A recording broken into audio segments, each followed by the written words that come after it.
a todos. E um Feliz Natal, né? Nós agradecemos, né, a Jesus e a nós mesmos por termos feito uma boa escolha, né? Saí hoje, dia 25, de casa, onde a maioria das famílias estão reunidos, e aqui estamos. Meu filho disse: vai não, mãe, não vai quase ninguém não, para que ir? Eu digo: nós temos responsabilidades e temos que cumprir as nossas responsabilidades. Se fosse com uma pessoa ou com ninguém, devíamos estar aqui. Então, esse é o nosso papel. E agradecemos a Deus por ele, né? Uma melhor oportunidade não poderia ser. No dia 25, dia do nascimento do Cristo, a gente está aqui, reunidos em nome dele. Então, é importantíssimo nós fazermos isso. Em qualquer outro lugar não poderia ser melhor. Sabemos que muitas pessoas de igrejas passam a noite e tal, numa chamada vigília, né? Mas nós não precisamos disso. Nós tivemos com as famílias aqui na semana passada. Já tivemos com a nossa família ontem à noite. E hoje estamos aqui de novo com a família espiritual, né? Então, nasce Jesus, a luz do mundo. E você já acendeu a sua luz? É uma indagação assim, que nos toca muito. Se nós prestarmos atenção, ela nos faz refletir. Se nós realmente temos já essa luz que Jesus disse: vós sois a luz do mundo. Aí perguntamos: será que somos essa luzinha no mundo? O que será que a luz faz? A luz é um benefício grande para nós, né? Espanta as trevas, clareia, nos auxilia no caminho. Vamos olhar. Não havia lugar para ele na cidade de Jerusalém. Ele veio ao mundo terrestre em uma gruta calcária nos seus arredores, uma verdadeira estrebaria, onde se agasalhavam animais domésticos e dormiam os pastores com seus rebanhos nas noites frias. Como Jesus chegou ao mundo. Ele veio pastorear suas ovelhas transmelhadas de Israel, e também da gentilidade sofredora, de toda sorte, ali iniciando o seu ministério de amor. Ele veio para pastorear suas ovelhas, que eram chamadas os povos de Israel, mas também a gentilidade, aquelas outras pessoas, como a Samaria, que não era reconhecida, como outros povos, mas para eles apenas o povo que aceitava um Deus único, que eram seguidores de Moisés, era o povo escolhido. Nós reconhecemos isso e até hoje tem uma certa dificuldade de alguns aceitar as outras pessoas como cristãos. Chegam para nós e dizem: nós não somos cristãos, mas nós seguimos ao quê? Ao Cristo. É verdade. Em todos os momentos estamos seguindo ao Cristo. Nós seríamos, nesse caso, os destrambelhados da gentilidade do povo em geral, porque não pertencemos ao povo de Israel.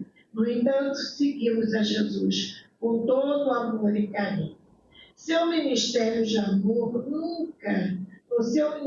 amor nunca havia lugar para ele no mundo. Nem ele necessitava, porque ele é o Senhor do mundo. Não é? Não o aceitaram, fizeram o que quiseram. No entanto, ele não precisava do mundo. Ele foi e é o Senhor do mundo. Nós sabemos que Jesus foi o Criador da terra. E Deus o incumbiu, meu Deus, há milhares de anos para a formação desse planeta. Então, ele não fez a sua evolução como nós, aqui devagar, encarnações a encarnações. Ele veio de outra dimensão já muito mais santificada. E é o nosso Cristo, foi escolhido por Deus para a terra, para administrar a terra, para ser esse governador. Então, há pessoas que têm os mais diversos títulos, mas é para todos nós esse realmente que comanda todos os povos da terra. Vamos ver, não é Brasil não, minha gente, da terra toda. Então, Jesus é esse pastor que veio nos pastorear, que veio nos auxiliar nós como ovelhas, ainda perdidas no seu rebanho, que ainda ficamos por aí às voltas, com saber, não saber, fé sem fé, e nas diversas religiões onde ele predomina. Então, ele veio ajudar. E nós sabemos disso, ele é o nosso bem bom pastor, como ele mesmo disse, ninguém vai ao Pai senão por ele, o Senhor do mundo. Jesus é a luz mirífica a iluminar a densa noite da história, abrindo clarão especial nas brenhas da humanidade em favor do seu futuro. Então, é a luz mirífica, aquela luz pura, aquela luz que realmente clareia, veio iluminar a densa noite de todos nós, abrindo clarão nas brenhas da humanidade. Então, entre todos nós, ele abre esse clarão para que nós possamos enxergar Deus, para que nós possamos ter um futuro melhor. E é isso que ele vem mostrar. Qual o que nós precisamos para chegar a desenvolver esse amor. Nós sabemos que a primeira revelação de Deus à humanidade foi Moisés, trazendo a justiça e recebendo as leis de Deus. Então Moisés teve que unir a sua vontade férrea junto àquilo que ele recebia da espiritualidade para governar umas pessoas ou até o mundo de uma forma ferrenha, porque ele era olho por olho e dente por dente. Não tinha outro jeito. E senão as pessoas se matavam, as pessoas cometiam todos os atos mais pecaminosos com muita simplicidade, não davam valor. Então Moisés veio e impôs o olho por olho e dente por dente. Quem com ferro fere, onde com ferro será ferido. Se arrancou a orelha de alguém, a orelha dele era tirada. Se ele matou alguém, com certeza que ele morreria. Então essa lei férrea deu uma certa, vamos dizer, um medo, mas uma educação para as pessoas. Mas não podia se ficar apenas na lei. Mais tarde, veio como segunda revelação, Jesus trazendo o quê? O amor. Então, tudo se modificou. Aquela lei foi mais humanizada. O amor tomou conta mais das pessoas. E até hoje nós procuramos viver ou vivenciamos mais o amor, embora respeitando essa lei. Então, a lei de Moisés não continuou dessa forma, olho por olho e dente por dente. Não continuou. A lei de amor superou. Mas, no entanto, nós sabemos que todo efeito tem uma causa. É melhor que entre no reino dos céus sem o olho do que ele seja causador da sua queda. Sem uma perna, se ele te causou a queda. Então, Jesus não afirmou a lei do olho por olho e dente por dente, que eram as coisas feitas aqui na terra, mas as consequências dos atos nós pagaríamos da mesma forma. Então, nós sabemos que não precisamos de alguém para vingar-se de alguma coisa contra nós. Sabemos que não vem alguém cobrar se vacilamos com as leis de Deus, mas a nossa consciência nos diz. E querendo ou não, em uma das encarnações, nós vamos resgatar esses débitos. Todos eles que a gente cometeu contra os irmãos, contra as leis de Deus. Então, nada vai ficar em branco. Nós precisamos ter muito cuidado. Então, ação e reação, o dar e o receber, não tem a menor dúvida. É a lei a lei de justiça, que se cumpre, mas de uma forma bem diferenciada. Não é verdade? Nós sofremos as consequências do que praticamos, com certeza. Vamos prestar atenção. Então, não é as pessoas que nos cobram, somos nós mesmos. E depois veio, há pouco tempo atrás, há 60 e poucos anos, a terceira revelação, que é a doutrina espírita, como aquele consolador que Jesus prometeu, que ele viria, daria o esclarecimento, a consolação e tudo mais que as pessoas precisassem. Ele viria de uma forma que talvez não fosse entendido, mas era o Consolador prometido. E aí nós temos a doutrina espírita, trazendo os esclarecimentos para nós. Se entendemos hoje um pouco do que Jesus nos ensinou, do que o cristianismo nos trouxe, agradecemos a doutrina espírita.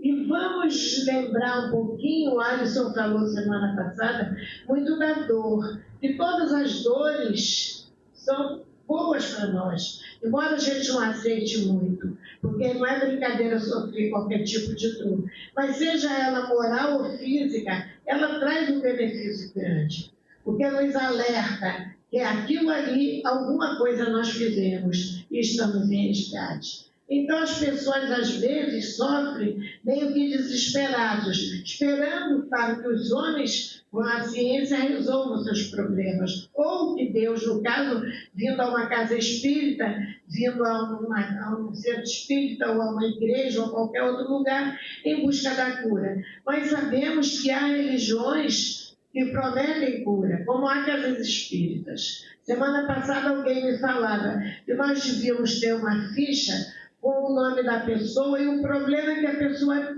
tinha escrito. Aí eu falei, mas por quê? Para quando for aplicado o passe, o médium mentalizar onde era o problema da pessoa e ajudar. Eu digo, aí que você está enganado, porque a nossa casa não se propõe a cura do corpo. Então, além do mais, expor a pessoa a uma situação, porque iria ler a ficha, nós não somos médicos para estar lá no computador vendo a história de cada um, né? Como eles fazem, com razão, porque eles vão nos consultar, mas a gente fica lendo, o problema da pessoa é bem ruim. Então, não é, e a nossa proposta não é essa, porque o próprio Cristo disse, eu não vim para os sãos, mas para os doentes. Eu não vim curar corpos, mas sim curar almas. Então, o que nós estamos procurando fazer? Ajudar as pessoas a se curarem. A se curarem. Então, com a reforma íntima, com toda a ajuda que é prestada de uma casa espírita, eu vou falar assim porque aqui nós estamos. Não quero dizer que outras religiões não trazem, não. Mas para a pessoa, muito vai depender da própria pessoa. Lembra-se que Jesus disse a algumas, a mulher hemorroíça, ao cego de Jericó, ao paralítico de Cafarnaum, tua fé te curou. Então, se nós temos a proposta de nos melhorarmos, vamos sim buscar os tratamentos, vamos sim buscar ajuda, mas na certeza de que vão receber o que precisarmos. Então, essa importância é grande da nossa escolha para a religiosidade. Então, uma criança que nunca foi apresentada a Jesus, como é que mais tarde ele vai querer saber quem é Jesus? Que nunca foi apresentado a Deus. Como é que vai saber se ninguém apresentou? Então, olha a nossa responsabilidade diante dos nossos filhos. Diante da nossa família, não temos mais o que fazer, que já são adultos. Mas como nós vamos ajudar? Através do exemplo. O exemplo que nós damos a cada dia. Como o meu filho hoje disse, não vai não, mãe, não vai ninguém. Para quê? Porque a senhora não fica descansando. Se eu dissesse, é verdade, eu vou ficar em casa. Mas ele tem outro exemplo meu. Ele tem exatamente do esforço para cumprir as obrigações e para fazer o que é certo. Então, mais tarde, não vai poder dizer que não sabia. Ele não vai, outros vão, né? Mas ele não vai. Então, mais tarde, a gente vai abrir os olhos. Jesus é a luz mirífica a iluminar a densa noite da história, abrindo clarão especial nas brenhas da humanidade em favor do seu futuro. Então, em favor do nosso futuro espiritual, porque nós preparamos agora o nosso futuro, vivenciamos o passado e preparamos o nosso futuro. Precisamos estar conscientes dele, dessa preparação. Nunca ele disputou um lar, que nem o lar teve, vivia com seus pais, mas não era dono, nada lhe pertencia, ele dizia sempre. Seu berço dividiu as histórias antes e depois do seu nascimento. Vejamos antes de Cristo, depois de Cristo. Eu fico a pensar, meu Deus, que coisa, né? Nós diríamos, não sei como escreveríamos as datas se não fosse essa divisão. E um espírito, uma pessoa, dividiu a história. Dividiu e nós sabemos que está bem dividida. Então ficou bem mais fácil de compreender depois do Cristo. Antes do Cristo, quando nós lemos o tipo de livros, até que não sejam espíritas, eles dão essas datas, antes do Cristo, depois de Cristo, para a gente ver o que veio acontecer. Então, ele, no berço dele, ele trouxe essa luz. Ele dividiu a história desde que nasceu. Aquela criança, quando nasceu, já veio trazendo uma grande luz. É tanto que os pastores viram a estrela e seguiram as estrelas. Os reis magos também. Então, depois, até Herodes soube da história. E, uns anos mais tarde, mandou matar aquelas crianças todas pensando que mataria o mestre, quando ele não estava mais ali. Aí a gente pensa, eu já pensei isso, estou dizendo a vocês, mas que culpa teve aquelas crianças para serem assassinadas da forma que foram? Será que Deus erra? Será que Deus falha? Não. Teve uma razão de ser. Além de um resgate grande, aqueles espíritos tiveram, eles também colaboraram, de alguma forma, com a história do Evangelho de Jesus. Hoje nós conhecemos a história. E é importantíssimo que saibamos disso. Todos eles resgataram débitos e, de alguma forma, foram preparados para isso. O que aconteceu em seus pais também, né? Jesus nos ofereceu o legado de amor e do perdão. Não é verdade? O maior legado de amor. Quem mais amou na terra foi Jesus. E nos ama até hoje. É tanto que até hoje, todas as situações que nós precisamos, sofremos, pedimos a Jesus ajuda e com certeza essa ajuda chega até nós. De alguma forma, e às vezes nós não entendemos como chega, porque chega através de um amigo, através de uma palestra, através de uma conversa com uma criança, através de um transeunte, de alguém. A resposta chega até nós quando nós oramos com fé. Então, Jesus veio trazer o amor e o perdão, e nós já vamos falar nisso. Então, especialmente foi iniciada a Era Nova, em que um dia se transformará todo o seu reino num triunfo permanente. Então, lembremos do nosso BIP de Jesus, benevolência para com todos. Vamos pensar que não é brincadeira. Benevolência e bondade para com todos. Não quer dizer para os amigos, não. Para aqueles que pensam como nós, não. Para com todos. Indulgência com as imperfeições alheias, porque nós também precisamos de indulgência. Será que nós não precisamos de indulgência com os nossos familiares, os amigos, a espiritualidade e o próprio mestre? A gente vai querer que pense um pouquinho, indulgente, eu errei por causa disso, por causa daquilo. E a gente ter essa indulgência traz a paciência, a compreensão de tudo que nós precisamos passar. Então, temos que ter indulgência. E o perdão das ofensas nem se fala. O perdão das ofensas, o certo seria nós nem nos ofendermos. O certo seria para não ter que perdoar. Eu, especialmente, eu não gosto de dizer eu te perdoo, eu peço desculpas. Eu não gosto de pedir perdão assim, porque é uma palavra muito forte. E nem gosto também de dizer para a pessoa que está perdoada, que está desculpada por algum motivo. Porque nós nos ofendemos. A única pessoa que teria e teve a coragem de pedir o perdão foi Jesus. Foi para ele? Não, foi para aqueles algozes que o sacrificavam na hora da cruz. Pai, perdoa-lhes, eles não sabem o que fazem. Então ele pediu perdão numa necessidade assim bem grande, provando aquilo que realmente ele sentia. Então, essa era nova em que Jesus irá transformar toda a terra no seu reino de triunfo permanente. Toda a terra no seu reino de triunfo permanente. Eu me pergunto mesmo, eu fico assustada. Quando eu olho da janela do edifício, olho toda piedade, toda boa viagem, esse edifício todo, essa cidade. Quem é que está preparado realmente para esse reino. Quem é que está preparado? A gente pensa, reflete. Alguns sim, porque já não vivenciam o mal. Como a nova era, a era de transformação, né, da humanidade, a era da regeneração, requer o quê? Que ele diz que o mal não vai prevalecer mais. Então, se o mal não vai prevalecer mais, as pessoas que são mais não vai ter condições de estar mais aqui.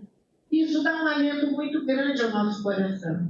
A gente talvez não vá conhecer uma política diferente, pessoas diferentes, porque não dá mais tempo para nós. Mas os nossos filhos e netos talvez conheçam, e nós esperamos que sim, porque os maus que desencarnarem não voltarão para a Terra. Então, a seleção natural vai se fazendo. Apenas voltará aqueles que têm tendências ao bem, que fazem o bem e não fazem o mal. Agora nós vejamos a nossa população, o quanto tudo isso vai demorar. Mas vai demorar, mas vai acontecer.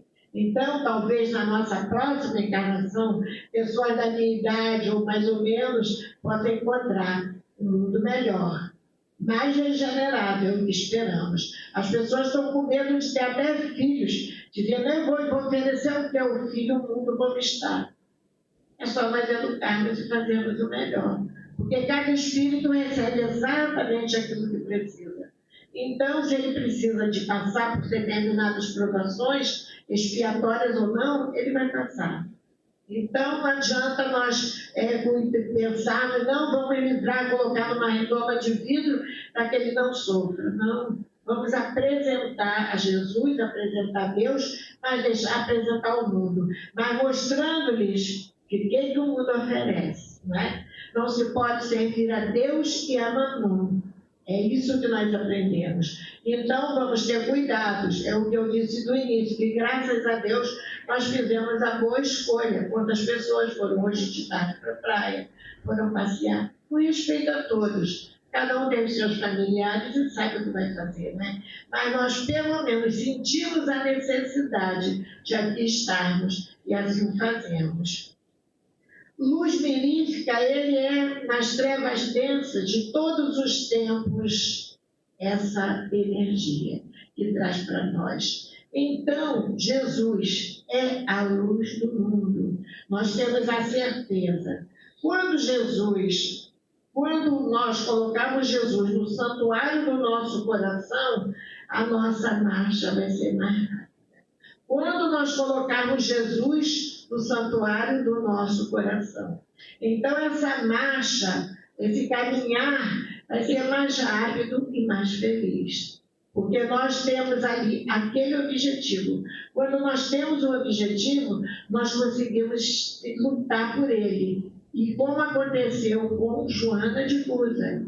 Joana de Cusa, quando a luz se acendeu. Joana de Cusa é a esposa de Cusa, que era o intendente lá de Pilatos, dos romanos. Ela tinha um marido horroroso, como disse, detestável, era grosseiro, era briguento, era usurário, era tudo.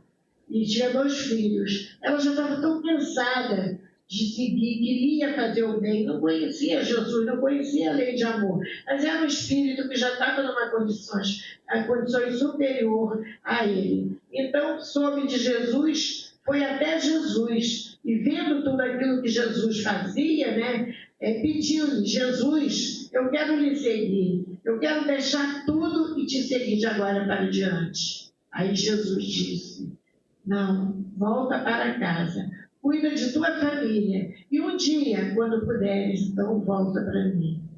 Vejam como ele se preocupa. Se preocupou e se preocupa com a família. Para nós cumprirmos nossas obrigações, nossas missões com os nossos familiares. Nós precisamos ter cuidado com isso, mas também saber dividir. Se existe alguém exigente, não, porque reclama de virmos à reunião, eu enfrentei uma situação muito difícil, com 3 filhos pequenos e um marido dificílimo. Mas fomos ajudando, recebendo, nos esforçando, e chegou o tempo de não precisarmos de dar mais nada dizemos a ninguém, darmos satisfação. Graças a Deus foi quando tudo começou a melhorar. quando realmente já tínhamos cumprido a nossa parte com a família. Então é importante isso, mesmo assim não desistam de falar as mulheres aqui presentes, essa reunião da tarde é muito boa, porque proporciona às mulheres de virem e voltar para seus lares e dar cumprimento à sua missão. Então, a Joana de Cusa viu a luz naquele momento. Naquele momento acendeu aquela luz interior que ela já tinha, mas estava apagadinho. Vamos lembrar de Maria Madalena, que acendeu, não foi uma luzinha, não foi um farol na sua vida. Porque em uma encarnação ela deu um pulo tão grande que foi ela que viu Jesus após o desencarne. Os apóstolos nem acreditaram. Então foi Maria Madalena, que lá no sepulcro, chorando, porque o mestre tinha morrido, e pensando que ele estava ali, ele aparece e ela o vê ser ressuscitado. Então foi a primeira a ver antes dos seus apóstolos. Então foi criticada, não acreditaram nela, mas ele diz naquele momento para ela: não vês a luz? Eu sou a luz. Então, ela daí para cá, ela despertou e seguiu, fez tudo. A história é linda. Amélia Rodrigues conta isso em um dos seus livros, a história de Maria Madalena. Então, naquele momento, ela recebeu essa luz, despertou, quer dizer, abriu os olhos, como acontece com todos nós. E Pedro, o apóstolo, fez tudo. Era aquele homem rude, era aquele homem sofredor, pescador, mas bastante rude. E Jesus escolheu os seus apóstolos, foram exatamente com as pessoas mais simples, mais rudes, mais incultas. Porque eles não eram cultos, ninguém sabia ler. Só Lucas depois de Jesus. Então, que era médico. Foi ali, Pedro despertou. Venha, homem, vamos pescar almas. Ele era o pescador. E Pedro também não abandonou a família como a maioria pensa, não. Pedro era viúvo e morava com a sogra e as filhas. E ele levava Jesus para a casa dele. Vemos no Evangelho que não se fala da esposa de Pedro, se fala da sogra de Pedro.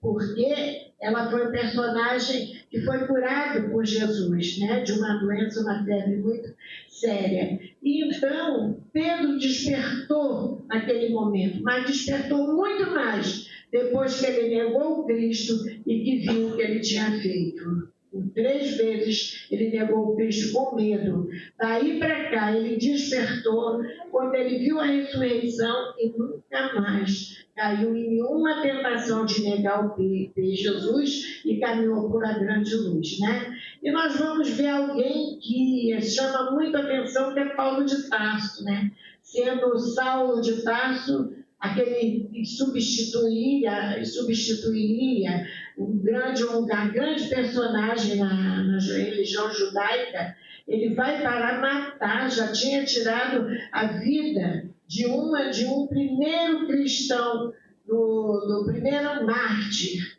do cristianismo. O primeiro. E vai mandando matar todo mundo. E ele vai buscar Ananias, que era um senhorzinho, que curava muito na cidade de Tarso. E achavam que estava incomodando muito, né? Porque o poder humano. Porque ele curava e as pessoas se voltavam para Jesus. E manda Paulo, que Paulo era exposto a tudo. E tinha um sofrimento maior, porque ele perdera a noiva, que havia se tornado cristã. Que era e foi Ananias, esse senhorzinho de Tarso, que converteu, entre aspas, Abigail, que era noiva dele, e mais tarde ela morre tuberculosa. Mas antes de morrer, ela confessa que era cristã.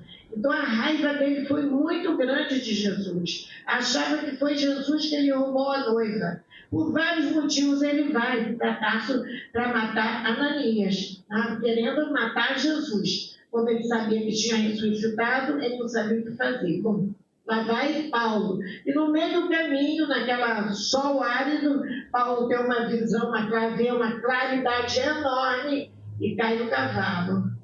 Caindo do cavalo, os soldados, o que foi, ele vendo aquela grande luz, não respondia.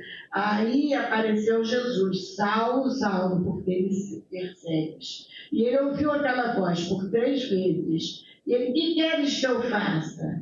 Então, na hora ele viu que era verdade, que Jesus era realmente real e que perguntava a ele por que ele perseguia. Então ele responde: o que queres que eu faça? Nós podemos fazer essa pergunta a Jesus quando descobrimos essa luz realmente. Então, para ele, foi aquele momento que ele descobriu essa luz e fez de tudo para segui-lo, se tornando Paulo e não mais Saulo. E modifica a vida do apóstolo já da gentilidade. Quer dizer, aquele que foi a todos os gentios levar a palavra de Jesus. Se não fosse Paulo, talvez hoje nós não conhecêssemos a Jesus, porque ele foi abnegado, cristão realmente, levando a palavra do Cristo para todos os lugares. E vamos ver na figura de Zaqueu, publicano, quando descobriu a grande luz. Zaqueu era aquele publicano, cobrador de impostos, detestados pelo povo hebreu, pelos judeus e hebreus. Aí ele sai de casa quando soube que Jesus ia passar. O coração dele era bom, ele tratava muito bem os servos, mas era cobrador de impostos, muito detestado. Então ele era um homem pequeno, gordinho, e ele queria ver a Jesus. Vivia vestido de púrpuras de ouro e sai, eu penso, a figura de Zaqueu correndo por aquelas ruas antigas para ver Jesus. E chegando, quando Jesus vem entrando na cidade, aquela multidão enorme, ele baixinho, pequeno, aí ele, o que ele faz? Olha, vê um sicômoro, que é uma árvore pequena, porque também não subiria se fosse uma árvore grande, né? Aí ele sobe no sicômoro, fica em um dos galhos e fica vendo Jesus passar. Jesus nada viu o que ele fez, mas passando por ali, ele disse: desce daí, Zaqueu, me convém hoje me hospedar na tua casa. E Zaqueu desceu e ficou feliz da vida. Ali ele viu a luz. Ali ele descobriu a luz, mas mais tarde na casa dele. Então Jesus, os apóstolos acusaram a Jesus, reclamaram porque ele ia aí pernoitar na casa de um homem de má vida. Então, os julgamentos errados também que se faz, a gente tem que ter cuidados. Aquele homem ali, ele tinha algo de bom, tanto que Jesus foi. Então, Zaqueu preparou um grande banquete, mandou matar gado e preparar para os receber Jesus com os apóstolos, e todos foram. E chegando lá, Jesus mal entrou, Zaqueu disse: Senhor, se eu devo às pessoas, eu pago 4 vezes mais. E dessa vez, eu vou dividir a minha fortuna para os pobres e vou fazer tudo o que me dizes. Jesus falou: a salvação entrou hoje nessa casa. Esse também era o filho do pai que estava perdido. Então, pela situação do mundo, Zaqueu estava afastado, vivenciando as coisas do mundo, mas no seu coração ele sabia o que realmente ele queria. Então, Zaqueu viu essa grande luz e despertou. Realmente deu a fortuna, metade para sua família, a metade para os pobres, para dividir. Foi com uma roupa, seguiu Cristo e seguiu Jesus até o fim de jornada, até que ele também se encarna. O amor do Cristo nos é constante. Coríntios 5,14. Algo muda em nós quando descobrimos a luz do mundo.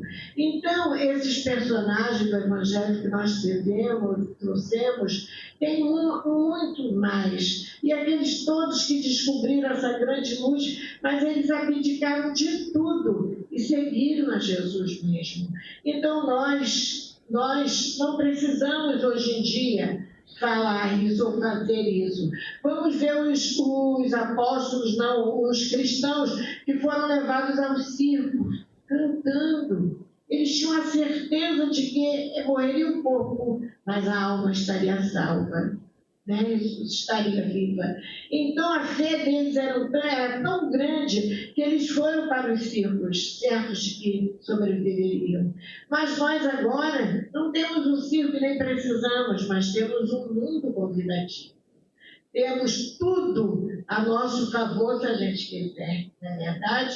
Se quer lutar, ser pecaminoso, lutar contra as pessoas, conseguir dinheiro a todo custo, fazer coisas erradas, está aí. a facilidade. E mesmo que não seja assim, não dá importância às coisas sagradas, porque Jesus é sagrado para nós e deve ser. E Deus Pai, então, e os apóstolos todos, não é, que fizeram o máximo, deram tudo de si, provaram a fé, desde que descobriram a luz. Anos atrás, Rosane pediu que a gente fizesse, foi um estudo, que nós disséssemos quando a luz surgiu para nós, quando Jesus surgiu, e foi bonito. Cada um escreveu na sua forma, quando sentiu que Jesus trazia essa luz, quando essa luz começou a brilhar. E nós podemos comentar, fazer a pergunta, como devemos procurar ter essa luz? E a resposta vem: valorizar o tempo fazendo coisas positivas. Valorizar o tempo fazendo coisas positivas. Nós perdemos muito tempo com coisas que não são positivas e nem nos ajudam em nada. Eu fico aborrecida comigo mesmo quando eu vejo que estou ouvindo, vendo alguma coisa que não vai trazer nenhum bem para mim. Me distrai, mas não vai trazer. Mas eu sei que também a gente não pode ser ferro e fogo. A gente precisa de distração também. Mas valorizar o tempo que nós tivemos, que ele seja usado da melhor forma possível. A gente não veio para a reunião, deixamos nossa casa, estamos aqui, não é perdendo tempo, é ganhando tempo. Por que não aproveitarmos ao invés de dormirmos? Ao invés de ficarmos pensando em outras coisas lá fora? Já que estamos aqui, vamos aproveitar esse tempo. Vibrar, porque não estamos sós. Hoje tem mais pessoas que frequentam a reunião, em tratamento, trabalhadores. Podemos vibrar para ajudar os que sofrem, os que estão presentes, que nós não sabemos, mas também os espíritos, que com certeza estão aqui numa data como hoje, sempre estão. Então, alguém nos disse, foi Mercedes Almeida, que se nós soubéssemos o quanto essa casa, ou algumas casas espíritas, o bem que fazem, entraríamos de joelhos. Que coisa mais linda que eu pensei. Porque realmente essa é uma casa que tem que ser respeitada. Nós temos que orar. Aqui nós oramos e confiamos, mas também nós temos que fazer a nossa parte. Diante de Jesus, como nós nos portaríamos? Vamos pensar nisso. A gente bebeu alguma coisa e vem? A gente fica com o celular o tempo todo olhando? A gente vende roupas inadequadas para uma igreja? Então não é uma igreja formada, mas é um templo religioso onde as pessoas estão e os espíritos também, não estamos sozinhos. Então valorizar o nosso tempo com coisas positivas. Desenvolver um serviço de amor ao próximo. Caridade. Vejamos bem, Deus, Cristo e caridade. Doutrina espírita proclama a caridade. Então, não é uma caridade apenas de dar uma feira, de dar um alimento. Isso é ótimo, porque nós distribuímos com aqueles que precisam. Sabemos que muita gente precisa. É importante dar, mas é importante também dar algo de si mesmo, de se desenvolver no trabalho, com crianças, com idosos, da forma que for. Mesmo que não seja aqui, que seja em outra organização, em outro lugar. Mas o bem é sempre o bem. Então, valorizar o tempo fazendo coisas positivas, desenvolver o amor ao próximo. E sentir pelas pessoas, que isso daí nós temos que pensar, primeiro a compaixão, para depois ajudar. A caridade vem depois de nós sentirmos a necessidade da pessoa. Quando a gente vê o sofrimento, a gente pergunta: o que eu posso fazer para amenizar? Porque às vezes nós não podemos fazer nada, a não ser orar. E a oração é muito importante, ajuda mais do que um quilo de feijão. Mas ao estômago que pede um quilo de feijão. Então nós precisamos dar. E também, às vezes, dar primeiro alimentar, para depois então falar do Evangelho, que nós fazemos aqui às quintas-feiras. Primeiro alimenta-se os corpos, depois vem então para a reunião alimentando a alma. Cuidar dos pensamentos, nossos pensamentos, meu Deus, como nos traem. A gente vai para tanto lado que a gente não gostaria. A gente está pensando numa coisa, daqui a pouco lá vem outra ideia. Devemos ter cuidados, porque nem sempre é nosso pensamento. Existem espíritos que querem nos afastar do certo, do correto. Então, jogam, de repente, aquela ideia, aquele pensamento para a gente sair do sério. E a gente, em geral, cai. Então, vigiar os próprios pensamentos. E ter compaixão, manter a fé. A fé que nós já temos raciocinada. Manter essa fé que nós sabemos que é certa. A fé real é aquela que enfrenta todas as situações em todas as épocas da humanidade. Disse Kardec. Então, nós precisamos ter essa fé. Estamos aqui porque sabemos que devemos estar. Fizemos alguma coisa porque temos a certeza que fizemos. Agora, vejamos bem, não vamos fazer tudo no automatismo. É porque eu sei que tem que fazer, eu vou fazer. Não, a gente tem que fazer consciente e desenvolver o amor a todas as tarefas que a gente fizer, a todo o alimento que a gente dá, a toda a roupa, a tudo colocar o pouquinho do amor, o sal do amor, né? Cuidados do pensamento, usar o BIP que nós já falamos de Jesus, de benevolência, indulgência, perdão das ofensas. Cuidar do corpo e da alma, a gente está desenvolvendo essa fé. Desenvolvendo essa fé e despertando para Jesus essa luz que nós temos interior. Desculparmos, sermos alegres. Francisco de Assis é um exemplo. Ele era alegre, ele cantava, ele brincava, ele agia com uma naturalidade, não só com a natureza, mas com todas as pessoas. Então, ele tinha uma alegria interior, e ele às vezes era chamado de irmão alegria. A nossa fé fala da excelência do dever cristão. Então, nós temos que provar para nós mesmos e para o nosso próximo que somos cristãos. E o cristão vivencia não só a fé, mas em obras também. Porque a fé sem obras, ela é morta, entre aspas. Então, a gente precisa fazer também algumas coisas, né? Então, ele aqui... o Espírito nos fala, valei-vos da luz de Jesus. No entanto, é preciso acender a luz própria. Nós temos a luz de Jesus. Ele nos ajuda em todos os momentos, mas precisamos acender a luz própria. Andai enquanto tendes a luz, para que as trevas nos apanhem. João 12, 35. Então, andar. Nós temos a luz de Jesus, ele está dizendo aqui isso. Devemos andar com ele enquanto temos essa luz. Um dia nós vamos desencarnar e aí como que a gente está? Na escuridão? Será que a nossa fé nos leva a vislumbrar a luz realmente? O homem verá no futuro a benção da luz na imortalidade. Então, no futuro, a gente vai ver que estamos vivos e o quanto valeu o exercício da fé raciocinada, da consciência. E todos nós temos essa luz. Efésios 5:8. Andai como filhos da luz, diz Paulo. Então, nós devemos andar a cada dia como filhos da luz, isso é, sendo aquela luzinha que eu sempre falo. Eu já trouxe isso aqui 1000 vezes. Seria bom que nós fôssemos um farol, uma luz grande acesa. Se não fosse uma luz menor, se não sejamos um lampião aceso, que mantém aquela luz, aquela chama.